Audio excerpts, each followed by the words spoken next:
Buenas tardes a todos, bienvenidos al tercer webinar de nuestra serie de seminarios para este otoño 2022. Hoy día tenemos la presentación titulada Heritage Education Network. Rebeca nos contará sus investigaciones en Belize. Antes de comenzar, mientras se van uniendo los participantes a la reunión virtual, nos gustaría reconocer la importancia de la tierra que cada uno consideramos y llamamos hogar. De costa a costa reconocemos con humildad y agradecimiento el territorio ancestral y eterno perteneciente al pueblo inuit, metis y primeras naciones cuyo hogar es esta tierra. También informarles de nuestro próximo seminario web, que será en enero, y tendremos a la doctora Sarah Rowe, Dr. Guy Duke y Sarah West, quienes nos hablarán sobre su proyecto colaborativo en Buen Suceso, Ecuador. No se olviden. Hello everyone, welcome to the third webinar of our fall series webinar series. Today we have the Heritage Education Network with us, who will be presenting all about the research in Belize. Before we get started, while we meet in a virtual platform, we would like to acknowledge the importance of the land which we call home.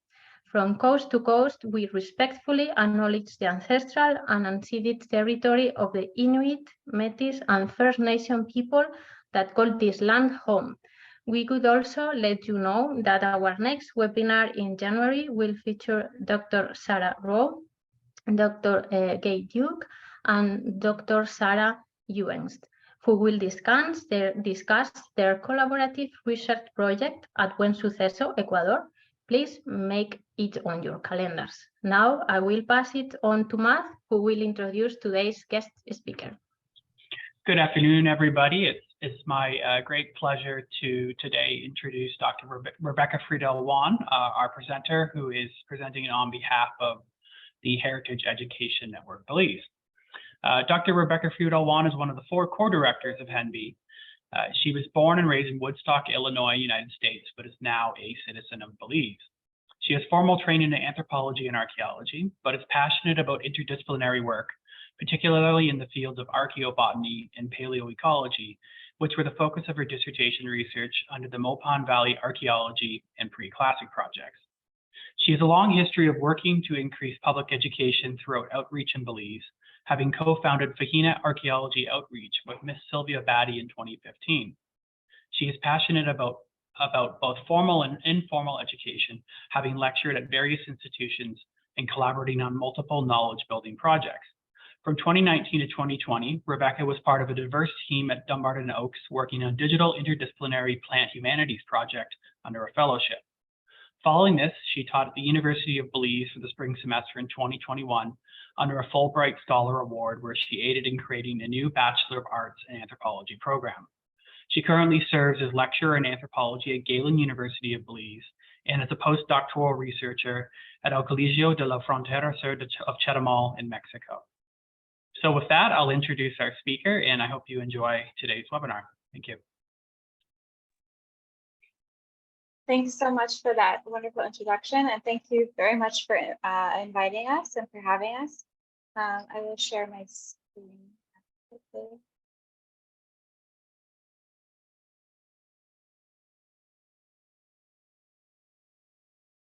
Okay, it looks good, right? Hopefully. Awesome. All right, well, thank you everyone for being here, and thank you again to class and especially to Matthew Longstaff for the invitation. Today I'm representing Heritage Education Network Belize, HENB for short, as one of 4 co-directors, as Matt graciously mentioned. My name is Rebecca Friedel-Wan, but my other co-directors are just as much deserving of recognition for the content of this presentation. They are Ms. Sylvia Batty, Ms. Ella Bakeshi, and Ms. April Martinez. So without further ado, today we were asked to present on our NGO's initiatives and approach to the work that we've been doing. This is a very broad topic for us because, as you'll see, we do quite a bit of, we do a diversity of things. But I'll try to keep it as structured as possible. Of note is that we were established largely because of the pandemic. While COVID-19 did cause a lot of loss and separation, and it postponed a lot of things, we have to thank it, specifically our organization, because we created it because of the pandemic. And so I'll be telling you about that today in my presentation aptly titled Born from the Pandemic, Heritage Education Network Belize. So to start, we are a 501c3 registered nonprofit, non-governmental organization. As I mentioned, there are four directors, including myself. We all have really similar but also diverse backgrounds in that we are archaeologists and anthropologists by training. We consider ourselves heritage professionals in some capacity, and we're also educators in diverse ways. I will say, I think that our shared passion for knowledge sharing and building community around culture and heritage is really what brought us all together. But that I mentioned here, because she really was the glue that connected us all. So we started out with $0, and we needed to find a way to accomplish things with these $0. Of course, we gave all of our own free time to this initiative at first, but eventually we put out a call for volunteers. And we've had so many wonderful people work with us over the past 2.5 years. Some of them are from the United States or Europe, but most have actually been Belizean, which we are super grateful for because we feel it is important for Belizeans to have a seat at the table when it comes to their culture and heritage. These volunteers have come from various perspectives and disciplines, from economics to tourism to education, marketing, technology and digital media, languages, and of course, archaeology and anthropology. We also took advantage of each of our individual networks to build one bigger network that includes so many different individuals and entities, all related to culture and heritage in some way. So I have a list here of some examples of these types of entities that we've collaborated with and grown from, including various international organizations, particularly in Europe, thanks to Ms. Takeshi, various governmental and academic institutions, both here in Belize and abroad, a number of local women's groups and MSMEs related to culture and heritage and tourism, as well as individuals from all walks of life, including community and indigenous leaders, citizen scientists, students of various ages, including youth and young adults. So, of course, I need to make mention of the followers we have on social media, which form a fundamental part of our network, as I'll talk about. We have several thousand followers, demographics of which I'm not sure of, but I believe they're a mix of both Belizean and international. So now that you know who our organization includes and serves, which is pretty broad, I must admit, I'd like to expand a bit on inspirations behind our formation as an organization so that you can get to know sort of what our goals are. I mentioned that HENB is led by 4 co-directors with diverse but similar backgrounds, and we really are a combination of 2 other major entities.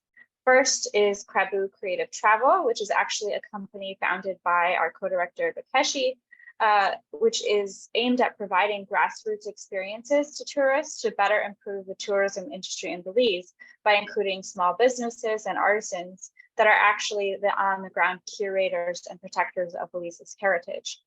And finally, Fajina Archaeology Outreach, which Matt Longstaff introduced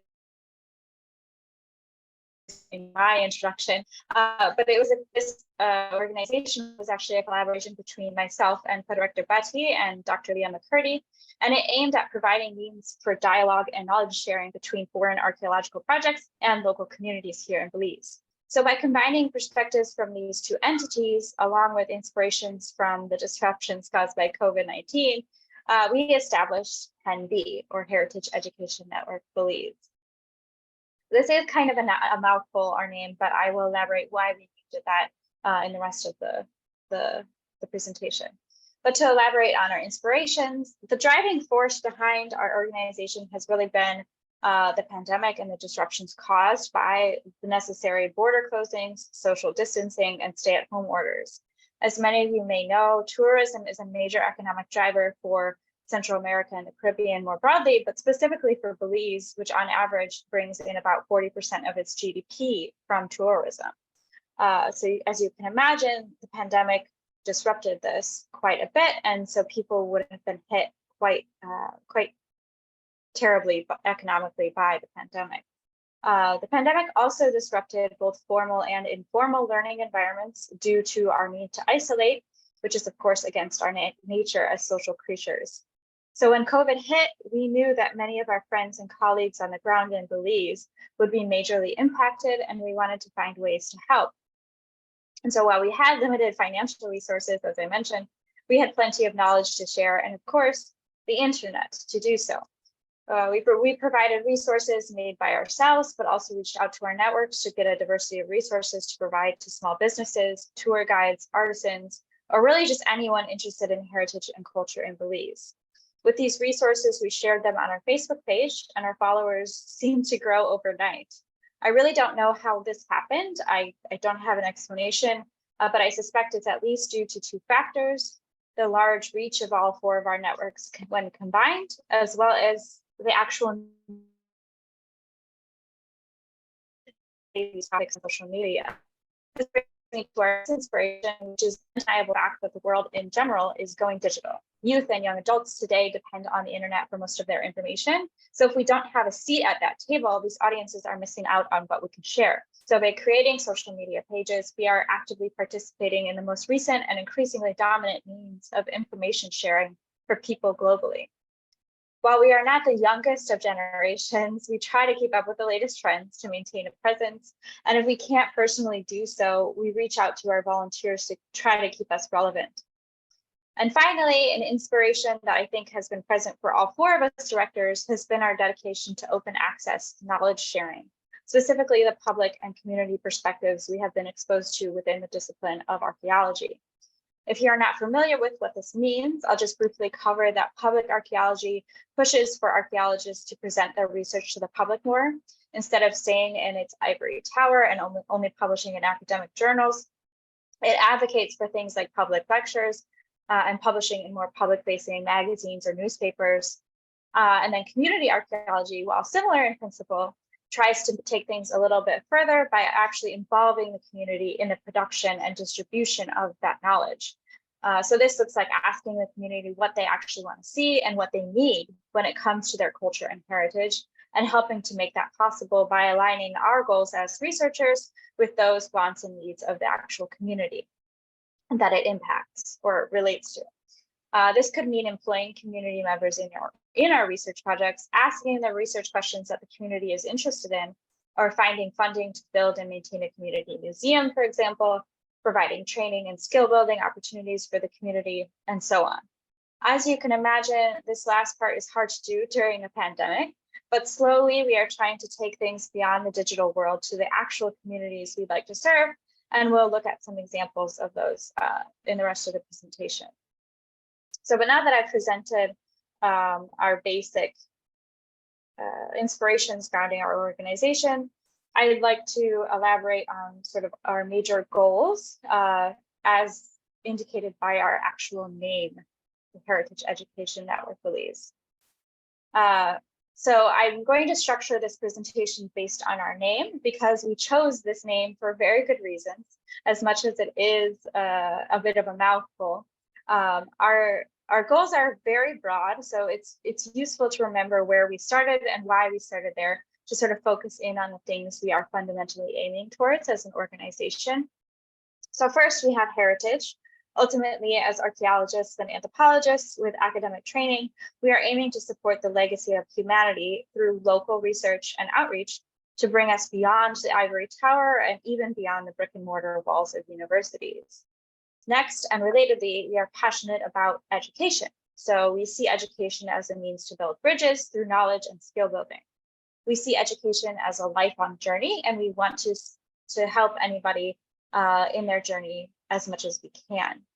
And finally, we are a network. Too often we see people becoming overprotective over their knowledge or initiatives, and we wanted to serve as an example that inclusiveness, collaboration, and advocacy are actually true paths to creating community.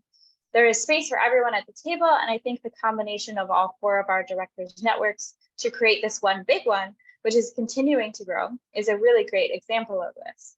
And last but not least, we focus on Belize, well, because that is really what connected all four of us, but we also feel that Belize is a great example for the world to learn from as a young nation with a very diverse history and present.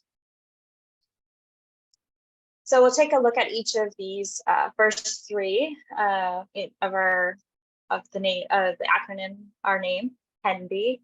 So first, to exemplify our commitment to local research and outreach, we have shown a commitment to collaborating with other organizations and academic entities, including archaeological projects here in Belize. While it started under Fajina Archaeology Outreach, HENB will continue to organize and promote community-level events like fairs that focus on culture and heritage, like the ones we helped make happen in San Jose Secrets with the help of NVAP and MVPP over several years. These events include activities for families to engage with archaeology and culture in various ways, including things like flint knapping, sediment coring, ceramic and bone analysis. In addition, we have had entertainment players pictured here with co-director Buddy, as well as an indigenous dance group from Guatemala. Another example of work that started under Fajina, but we continue to embrace, is that of our trilingual children's book, To the Mountain. The story is written in English, Spanish, and Yucatec Maya, and it is a fictional story, but it is based, sort of inspired by non-fictional aspects of the region, based on real archaeological research and results. It's a story about young Maya children on an adventure from the farming community of Chan to the capital of Shinantanich. So we currently have 4 versions of this book: an infant coloring book that just has the English translation, a full color version for older kids with all 3 languages, an ebook version of that full color version, as well as an audiobook in Yucatec Maya that was read by the children in San Antonio Cayo here in Belize, which is aimed at sort of inspiring people who don't know what Yucatec Maya might sound like while they're reading the book in Maya. So to that end, we also aim to be community engaged and focused with our local research and outreach. We have made various appearances and engagements throughout Belize that have served all generations, from very young kids in schools to universities and community fairs and festivals. Here you can see co-directors Batia and Martinez at the Back to School Fest at Holy Family Primary School, which is an event hosted by Hamanasi Resort in collaboration with the Hopkins Village Council. Here they engaged with students and young children with the work that we have been doing on culture and heritage in Belize. You can also see on the far right, co-director Martinez presenting at St. John's College High School to their history club about the importance of women in culture and Belize's heritage in general. We were also represented at the event this recent past October. So these are just some examples, and we hope to continue engaging with the community through these means and beyond. We recently also successfully nominated the archaeological site of Lamanai and its surrounding communities to the World Monuments Fund watch list, and we have various projects in the works to take our community engagement to another level by focusing on better incorporating the local histories into the site's signage, as well as promoting these histories more broadly within the education system here in Belize and online. To that end, we have various social media and blog posts that focus on culture and heritage of Belize, all written by our wonderful volunteers who have some connection to Belize, most of which actually grew up here and have expressed great pride in their country's heritage. So these online venues are perfect for fulfilling our goals within public and community perspectives of open access knowledge sharing. This brings me to our focus on education. As I mentioned, the pandemic really inspired us to go digital and to really embrace it. While this is, of course, a general trend in the world, COVID-19 really accelerated it, and we made the most of it by creating various venues and platforms for knowledge and skill building in that venue. So for example, we have our Culture Symposium, which is one of I think the most successful of our projects. It's hard to say, right? But we've had two years of, each year we've had 40 plus presentations. So really the inspiration behind the Culture Symposium was that, of course, with the pandemic, we saw a number of conferences and symposia canceled, but we wanted to create a space for these conversations to still take place. And we wanted to create resources for people on the ground, like tour guides, like small businesses that rely on heritage information, educators, or even just students that are we wanted to create sources that are reliable, but also accessible. So with all of these ideas in mind, we created the Culture Symposium. So just a note, many people are confused why we spell culture the way that we do, because in Creole, which is a language here in Belize, culture is actually spelled with an O, not a U. But we took this word and we created our own, which is actually an acronym meant to encapsulate the focus of the symposium. So for us, culture means keeping up with language, culture, heritage, and the arts. And so we're very proud to say that we've had, like I said, very successful 2 years of hosting a huge diversity of presentations under these broad themes. We're very lucky that our network trusts us to host them and allows us to also host their presentations online in perpetuity so that everyone can benefit from their knowledge, even into the future. I will say that as an educator myself, I've used several of the presentations in my classes. So if anyone here is interested, you can find these presentations on our YouTube channel. Another initiative that was created by our wonderful volunteers was that of our mental wellness series. Another thing that the pandemic did was highlight the need for taking care of our mental health and how this is inherently tied to culture. So when our volunteers asked if they could create a series surrounding mental wellness, we were all on board.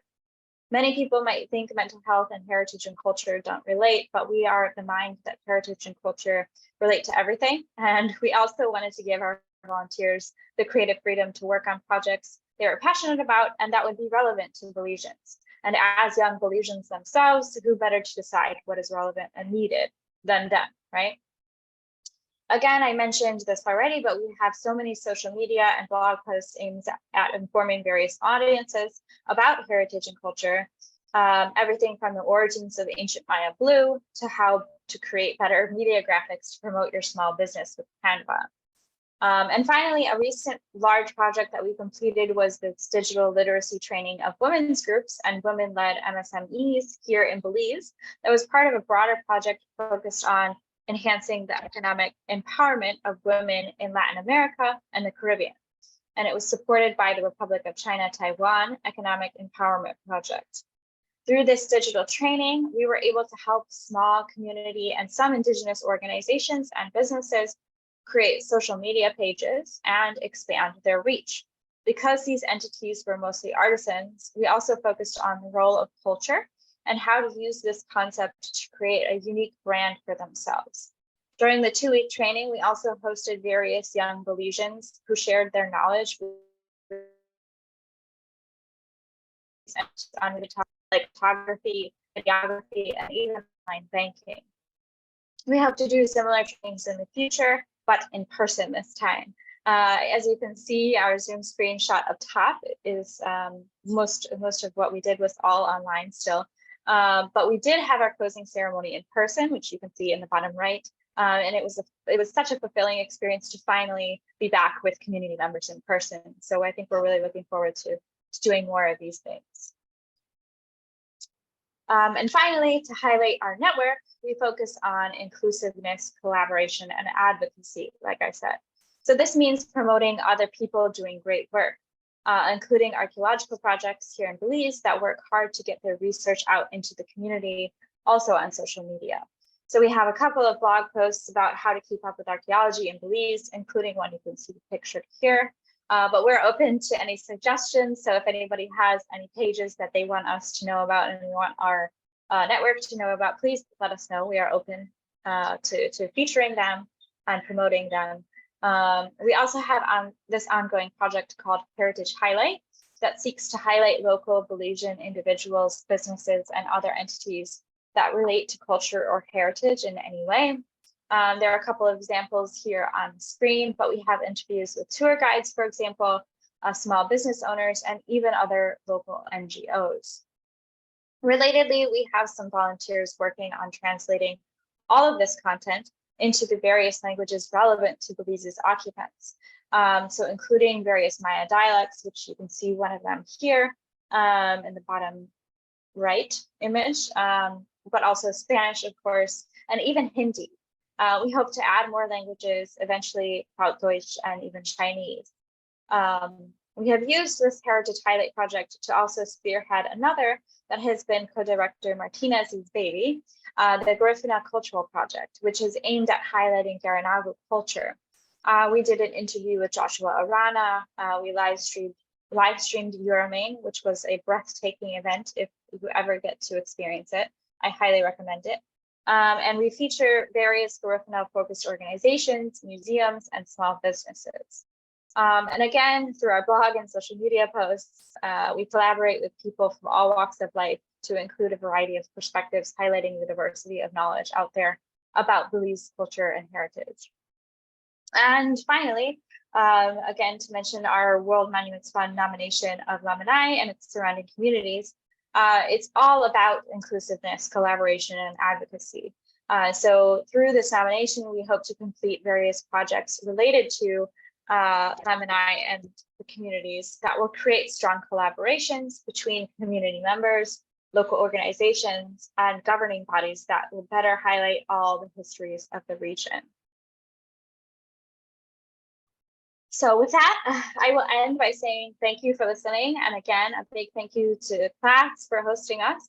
And if you have any questions or suggestions, or if you think we can be of any help to you in any way, please reach out to us at any of these contact platforms.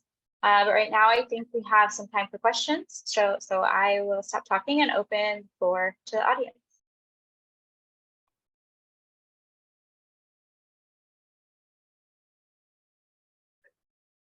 Thank you very much. It was an awesome presentation, and you guys are doing some really excellent work, which is quite clear after having participated in some of these things before, but also having you lay it out like that, it really does show how much work you've done. I had a quick question, maybe a complicated one, but I was wondering what sort of advice you would give for others trying to emulate the sort of activities that you have been advocating for through the network. Whether that's like small organizations such as ours or other organizations that are scaled up a little bit larger, perhaps like in different countries, different regions, things like that. Because I know Belize is a relatively small country and you guys are doing a ton of work. So really outperforming. So. Well, thank you very much. It was kind of hard to put together because you know, trying to toot your own horn is always, I think, a little difficult for us academics who aren't so used to being so outright about what we've been doing. But it's a lot of work being done by a lot of people. So it's certainly not just me doing all of this. I feel like there needs to be more faces on the screen so you get the picture, right? But as far as advice goes,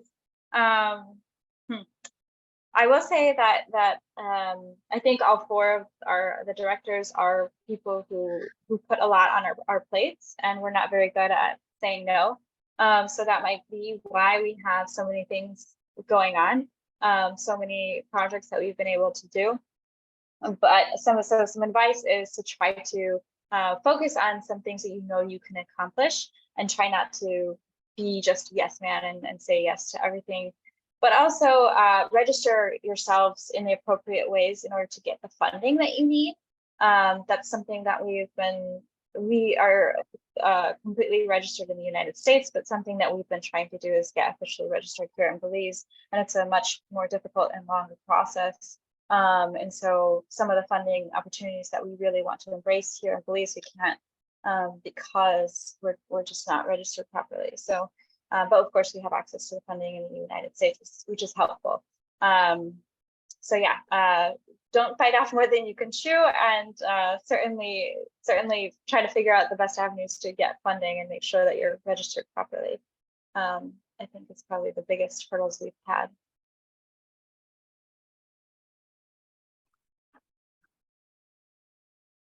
So Alexa has a question in the comments. She says, thanks for such a stimulating talk. I'm curious about how you and your group have balanced community needs with directions you have identified of emerging importance. How do you approach requests versus your own interests? That's a really great question. And honestly, it's something that we've had to learn over the years. I think, especially, I think that Director Bati would say this as well. With our work through Fajina Archaeology Outreach, initially we sort of just assumed we knew what the community wanted. But over the years, we started to realize that we really needed to be asking them, what is it that you want? Do you even want a fair? Do you want to have these kinds of activities, right? And so that's something that we've tried to keep in mind with our initiatives at HENB.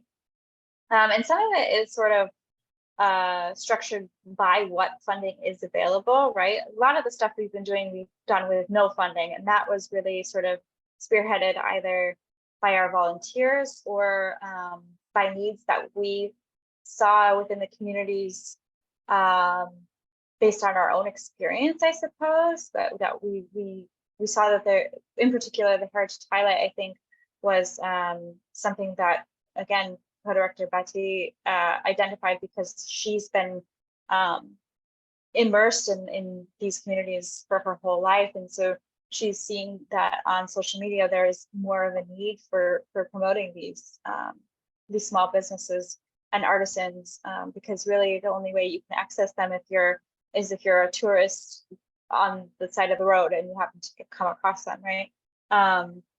So getting them on social media was really something that we identified as a need.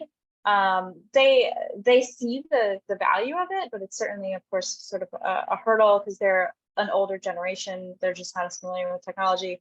And so it was trying to figure out a way to have a need that we can identify that they may not necessarily know how to embrace, and give them those skills in a way that they can use them, right? But otherwise, I think by being online, it is hard to really know what the community does need. So I suppose by talking to people in the communities, we were able to identify what people wanted. And then again, I think one of the things that has really helped is that we have young volunteers from Belize. And so they're in their own communities and they know what they need, what their communities need. And so by giving them sort of the freedom to create projects, to come up with ideas of things that we were going to do through our organization, I hope that we were able to balance the community needs with what we provided, right? But it's definitely a balancing act, and I don't know that there's any one way to do it. But I would certainly say communication is key, and being involved in the communities that you're hoping to help.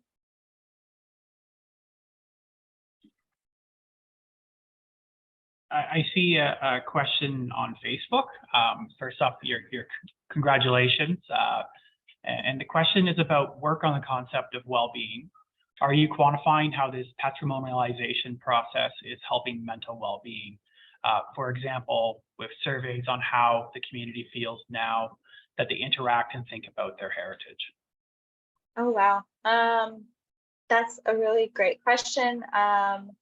And no, we have not been quantifying how it's helping them, but it's certainly a good, I feel like a good project that we should try to do.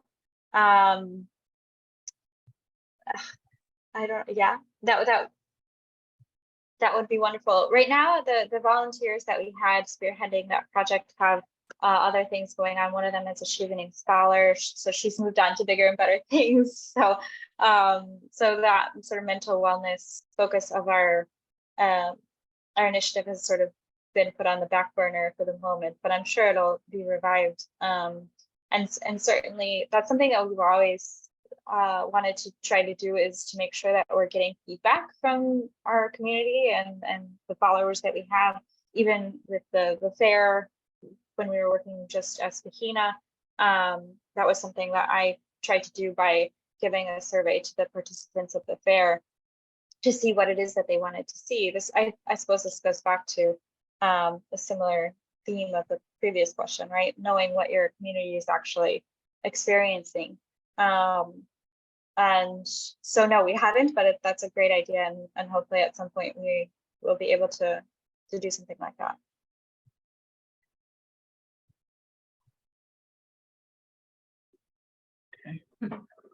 I would like to ask you a question too, Rebecca.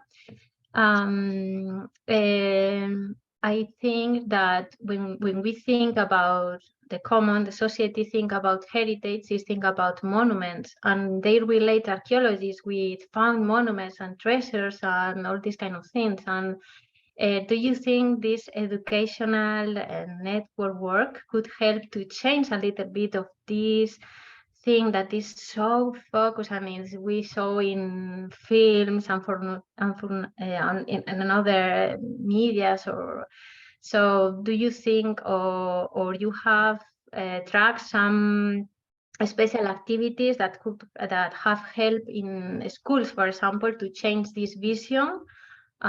If you would talk more about this school relation with the project. Yeah, absolutely. That's definitely something that we hope to accomplish by just being more of a presence in people's everyday lives, right? Everybody's on social media nowadays. And so by having this space and showcasing how heritage and culture is much more than just material objects or even just monuments, that people are starting to learn more about these concepts and embracing them more.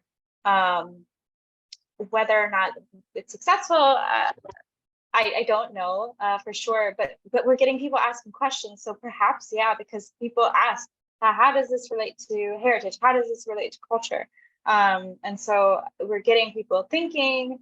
And so I think that might be an example of how it is working, right? But as far as our relationship with schools, myself, I work at Galen. My other co-director, Ms. Batty, also works at Galen. Ms. Martinez works at University of Belize. I have some connections at University of Belize as well. So those are, of course, university level students. And so to include them in our activities that we have. So in our recent culture symposium, we had he's actually not even a student, he's a homeschooled student, but he was a student that Ms. Martinez sort of has been helping with, answering some questions related to his homeschooling stuff. And so he presented at our culture symposium, and I think he's 17 or 18 maybe, very young, and his presentation was amazing. If you've not seen it, it's up there. It's about colonial era sort of Maya British relationships. So we have some sorry, I'm going off on a tangent, but so basically we have connections with students at a university level. And so we're hoping that those students at least are starting to learn more broad understanding of culture and heritage. But we do have some relationships with the Ministry of Education here in Belize, and they are interested in incorporating more at sort of primary level education, introduction to these concepts on a more complicated scale, so that students get introduced to them at a younger age, right? We haven't been able to get there yet, to that project yet, but it's certainly something that they've communicated that they're interested in. And I think they just revamped their whole Belizean studies, Belizean history curriculum, and we did add to that, actually, now that I think about it. We did inform some of that, so hopefully we do have an impact on the younger generations, at least getting to understand that these concepts are more than just monuments, right? Mm-hmm. Thank you.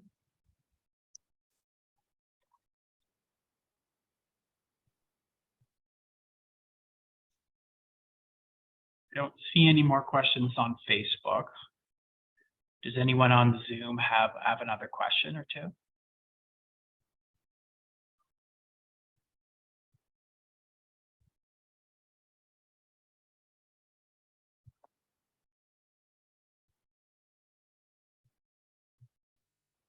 Okay. Well, thank you again for the wonderful presentation. Really appreciate it, and I think we all learned some very valuable information today.